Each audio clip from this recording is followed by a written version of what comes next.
All right, everybody, what's up? My name's Greg. As you know, I'm back with another episode of Conversations, but today the conversation is going to be a little special. As everyone knows, we're dealing with the whole COVID-19 issues and things of that nature. So I actually have my friend Monica on the phone. Monica is a respiratory therapist. Monica actually has just, got word that, she survived COVID-19. Everything's good with her right now. I figured it'd be a good, because one of the things I've seen on Facebook was a lot of people are wondering, like, did you know somebody that had it, or if you had it, like, what are the symptoms like for that person?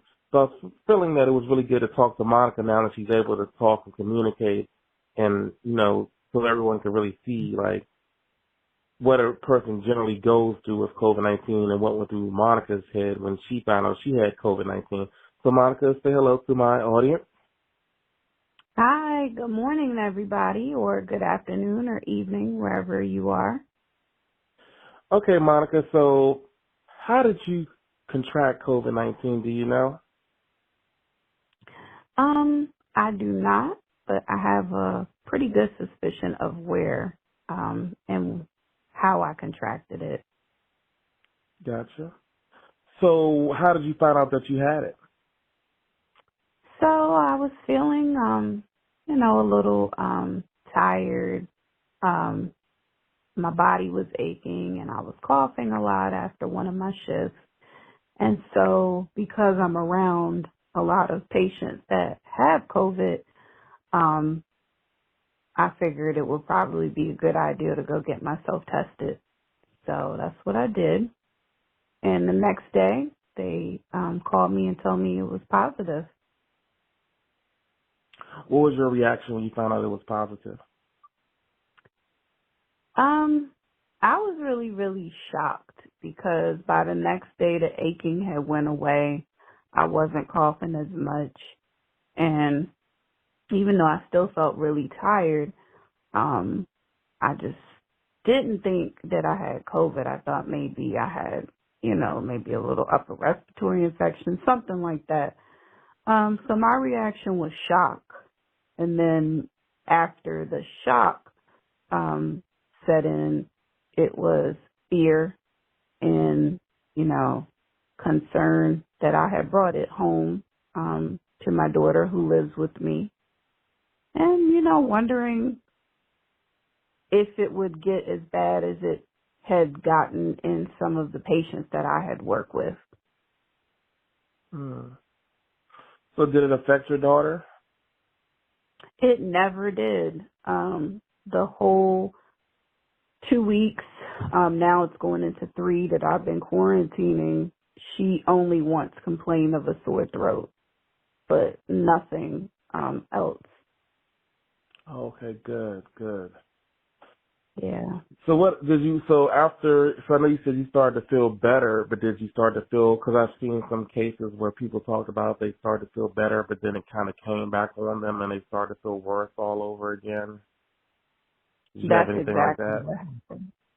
Yeah, that's exactly what happened to me. I mean, it's such a weird disease, and I don't want to put fear in anybody about getting tested because it's definitely important. If you feel strange or symptoms, please go get tested.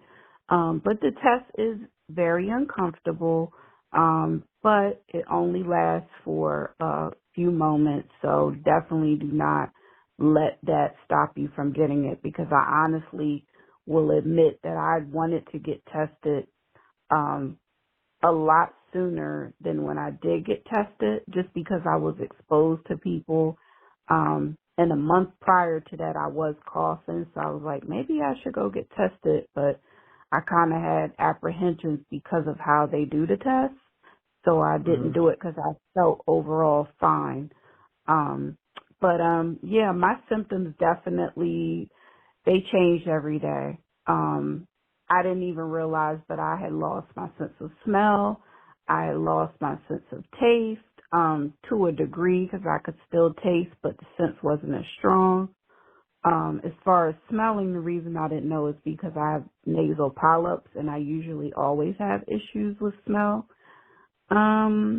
I had nausea, which was strange because I never even knew that was a symptom, but it is. I never had a fever, and so a lot of people are looking to get a fever. So just to let you guys know, you may not necessarily have a fever. But a big thing was coughing. The body aches, they went away within a couple of days. But the cough, it went away, it came back, and you feel very, very, very drained. Um, so those were just my symptoms, but for some other people, it's been more severe. They couldn't breathe. They had to go to the hospital, be put on a breathing device, or even worse, a ventilator. So it just all depends on the person and their immune system and things like that. Yeah, because I know they were saying that a lot of people before this, got identified as COVID-19, that a lot of people probably had it and didn't even realize it. Because, I've seen a I've lot been of cases hearing where, that. I'm sorry? I have been hearing that too, Hmm. from a couple. Yeah, and they said they had the symptoms, but back then they didn't really know what it was. They weren't identifying it as that. They just called it like the flu, like, you know what I mean? And so it's basically, I did hear the stories where it affects people differently. I saw with this one guy, he didn't get it, but his mother, sister, and brother, they all got it and they all died from Mm. it. And, so I just was like, wow, so how do you feel about states starting to reopen and everything like that? What's your take on that? It's definitely a little bit too soon. I've been reading different ideas on that. And one thing that I read that I thought was interesting was that they are reopening the states not because they feel like there's no, risk of people catching COVID. They're opening it kind of like a little bit of a trial, like a case study, if you will, to just see if people can overcome it. And they're doing like different levels of opening, like they're opening, doing phases. One is small, certain businesses and things like that. Because I know the churches, they're not open yet, and they're just trying to just gauge how many people can actually get through it. Because I feel like they're opening things not because of people's safety or because they want. Um, like I said, they don't have concerns, but I feel like they're opening it because of the economy is suffering, and they're more worried about that than they are the health and the safety of the people.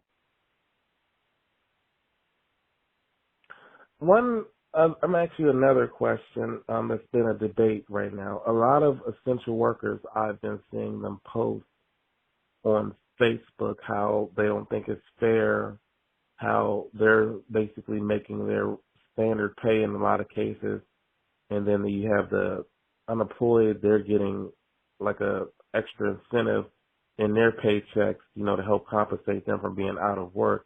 But a lot of the frontline people, they feel as though they should be compensated as well, just for risking their lives on a daily basis. How do you feel about that?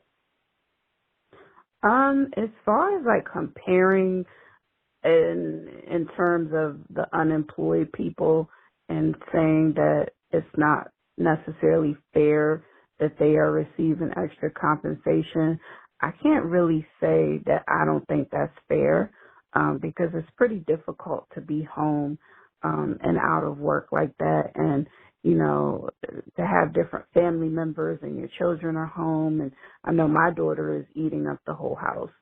So you have expenses. You may have other medical bills or different things that might come up, and they probably need that income. So I think that's great that they're taking care of their finances in that way. Now, being a frontline worker, I can tell you, I mean, just from going through this, not only being exposed, but actually testing positive for the disease, the virus. I definitely feel like it's more than fair um, to compensate us for what we are experiencing. It's difficult. Our lives have changed in the healthcare industry. We've never seen anything like this. It's hard, to say the least. We're tired. We're burnt out. And to be underpaid it's an insult because we are trying to stop the spread of the virus. So we're pretty essential. And a lot of us now, we don't want to pick up overtime because it's too hard to go to work. You know, it's difficult. It's stressful shifts. So in order to make that more attractive, because there's a shortage and there's a need, you would need to pay people for that, you know? Mhm. So I feel like that's something that is definitely more than fair. I mean, you really can't put a price on life. And when you ask us to go to work, you're asking us to risk our lives. You're asking us to put our lives on the line, and that's not actually what we signed up for. We know the dangers involved in our position on a normal basis, but a pandemic is not part of our job description. It's not something that is in the handbook. It's not something we signed. So we essentially did not sign up. Anything you want to say to everybody before we check out? Definitely. Guys, take this serious. Wear your mask out. Wash your hands. Religiously. Stay indoors as much as possible. And just be really safe. Just be really careful out there. All right. Well, thanks a lot, Monica. You're welcome.